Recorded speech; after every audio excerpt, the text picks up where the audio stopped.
27. Combined. They'd be running around in circles, literally speaking, 2 by 2, side by side on the Super Special, the Subaru Pinetown Super Special in Pinetown. Before that, though, the new junior cars, Engine Polo Cup champion Martinez Brios in the Chico, and the fellow Chico driver with Glassford backing this year, Skulk Berger Jr.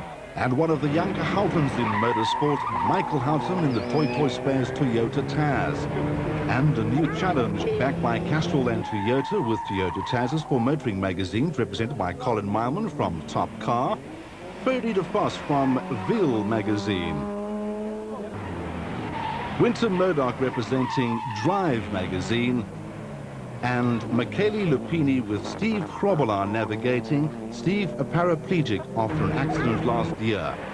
Also new this year, the A5 class for modified 1400cc cars. They're the team total car of Rodney Pasaki and Carolyn Swan, and the Watt family, Wayne and Dave Watt. But the action was about to begin in earnest. And the 2 4-wheel drive turbocharged cars were going head-to-head. There, Johnny Gemmell and Gideon Trollope in the Subaru, and Nick Haddon navigating for Fernando Reda in the popping and squeaking Mitsubishi Lancer Evo. But the Subaru just squeezed them out by 1 second. Moving up to A7 this year, Hannes Schrobbler and Brian Duncan in their team Total Nissan. And going back to A7, Chart van der Walt and Cindy Harding. The battle in this case won by the Total team. And then time for the big boys, Jan Habich and Douglas Judd in their Sassel dual-fuel car and the Castrol Toyota of the reigning champions. 3, 2, 1, go! Side by side, down they will go, in and out of lanes, changing through traffic circles and doing the same 3.5 kilometers distance. Who will come out the winner? Habich at this particular stage was just ahead, but Damso, a very, very wily character. The brakes as hot as anything on Habich's car. The second time only he'd driven this new Charger of his, built at the factory in Port Elizabeth. Meanwhile, Damso had a few days testing in advance and was really on a charge, with the 12,000 odd folk enjoying every single moment of it. But these are the kind of stages where a rally team can fall out by clipping a curb. A great 1 second win for the reigning champion from Habich and Judd. Stage 2 would prove to be as exciting and even more dramatic. This time in top order, Habich against Damso once again, but drama was to follow. Coming through a full 2 minutes ahead of Habich, Serge Damso, limping his way back to the service park. Jan Habich, look at that back wheel, a curve, the reason, and lots of hard work to get them back on the road out to Tongaat, where the forest rallying would begin in earnest. Confirmation then after stage 2, Damso and Hodgson 6 seconds ahead of Kuhn and Buerta. Third overall in leading class A6, JP, Damso and Hooper. Gemmell and Trollope, one of 3 class N4 competitors currently in the top 10 in their Bridgestone Subaru Impreza. 3, 4 and 5 of the Volkswagen Show Rally will be held in the evening in the sugarcane and forestry area around Tongaat on the north coast. Marble roads, in the sense of very, very loose gravel. Not too much a problem for the 4-wheel drive Subarus, but many of the others would suffer. A few of them going off the road, ending their particular rally. There, Jan Habich and Douglas Judd fighting back as hard as they could with their still damaged rear suspension. But look how easy it is for the 4-wheel drive burning up the gravel surface. Back in the service park at the Toyota camp, it was pretty much all okay and smiles for Serge Damso, but just across the dirt, Jan Habich and team were looking very concerned. Still lots to do to make up the 2.5 minute gap that their main contenders had over them at this stage of the rally. A festival atmosphere in Umhlanga for stage 6, the final one of the Friday evening. And Serge Damso and Guy Hodgson now knew that although they had Fernando Reda and Nick Haddon not too far behind them, their main opposition wasn't really in contention at this stage. And once again at night and with pavements around you, careful driving the order of the day. For some anyway. Skalkberger Senior and Pitt Swanepoel were doing their utmost to make up time. However, utmost was maybe too much. A palm tree, the winner. Spectators did their best to try and get them back onto the road. However, the front right suspension said enough.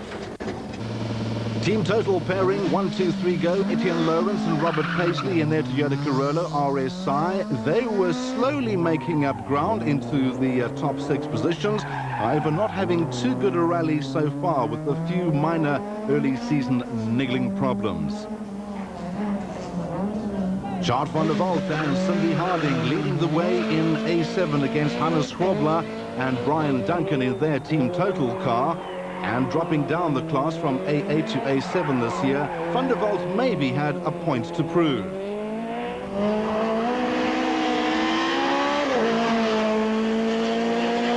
Still going strong in the second position, the Mitsubishi Lancer Evo of Fernando Reda.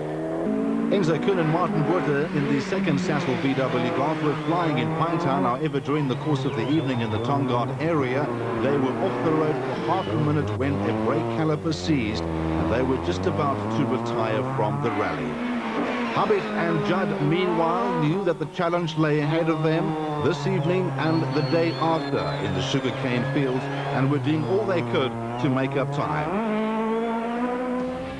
Damso and Hodgson still leading by more than a minute from second place Reda and Hatton in the Class M4 Mitsubishi, with Van der Walt and Harding lying 4th overall and leading Class A7. Although Hubbard and Judd had recorded the fastest time over the stage, they were now over 2 minutes and 20 seconds behind the leaders Damso and Hodgson.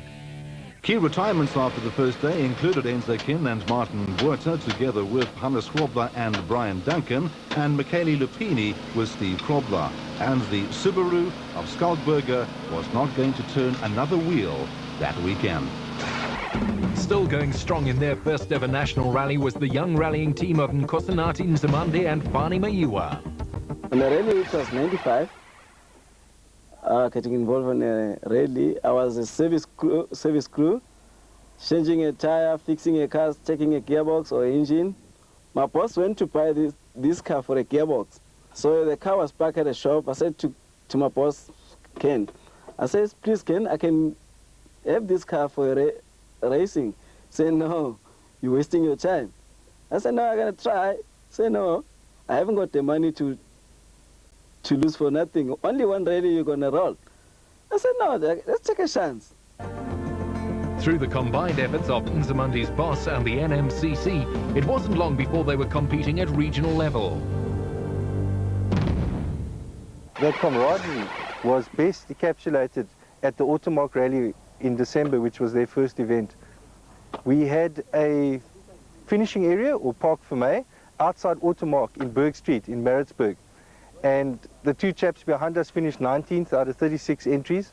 And when they pulled into Park Vermeer, having now finished, there was a standing ovation from all the competitors, which included national competitors and spectators in that area. And when you see that, having been involved with the project from the beginning, really it was a beautiful moment.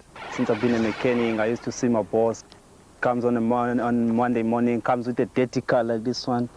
I just ask him, what's happening? Why the car is dirty like that? He said, no, I've been on a racing. Till one day I said, no, I want to go there. And then he said, okay, come with me. What these two lacked in experience, they made up for in desire and ambition in the sport. My boss said, no, you're doing well, but you're not nice. You're driving like a taxi guy. You must drive, you must drive nicely. I said, okay, I will try. But don't tell me I'm driving like a taxi guy, because I knew you driving like a taxi guy. Join us after the break when we bring you more action from day 2 of the Volkswagen Shirt Tour Natal Rally.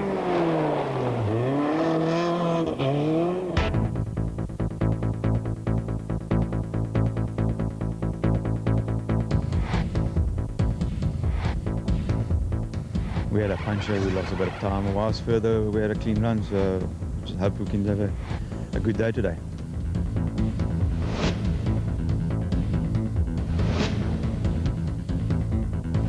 I'm very, very happy. The car is very good.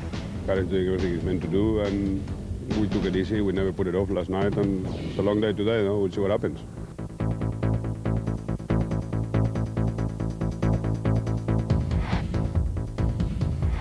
We just are trying to keep it neat and tidy and not damage the car and just give it a shakedown. And we're happy with our position at the moment. We weren't sure how the players were going to go up against all the other cars. There's a lot of nice competition this year. So we're just taking it easy and we just like to finish.